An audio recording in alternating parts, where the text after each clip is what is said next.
2010 मध्ये ही घटना घडलेली आहे।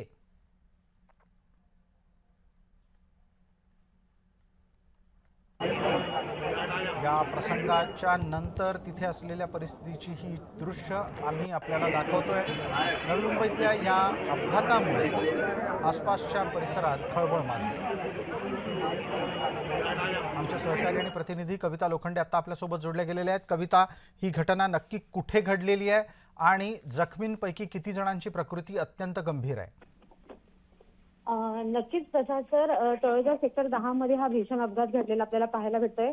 कार चालकाचं कारवरचं नियंत्रण सुटलं आणि हा अपघात झालेला आणि या कारने जे आहे ते पुढच्या 10 गाड्यांना जे आहे ते उडवलेलं आपल्याला पाहायला भेटतंय। यामध्ये 10 जण जे आहेत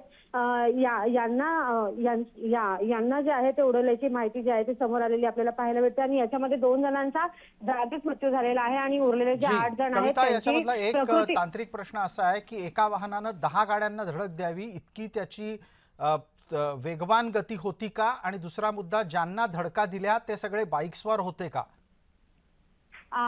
नक्कीच प्रसाद सर, हे जे अपघात ज्या ठिकाणी झालेला आहे तो रहिवासी क्षेत्र आहे आणि या रहिवासी क्षेत्रामध्ये इतक्या भरधाव वेगाने कार चालवणं हे अतिशय धोकादायक आहे। तरी देखील या कार चालकाने भरधाव वेगाने गाडी चालवत जे आहे ते या वाहनांना धडक दिलेली आहे। यामध्ये जे आहे ते 10 जण जखमी झालेल्याची माहिती जी आहे ती समोर येते। जी कविता, याच्यात एक आणखी प्रश्न आहे, जो कोणी वाहन चालक आहे तो कोण आहे? तो दारूच्या नशेखाली होता का आणि त्याला पकडलंय का? नक्कीच प्रसाद सर, हा जो कार चालक आहे याला पोलिसांनी जे आहे ते ताब्यात घेतलेला आहे आणि एकूणच पुढचा तपास तळोजा पोलीस करताना आपल्याला पाहायला भेटतात। प्रसाद सर, धन्यवाद तपशिलासाठी।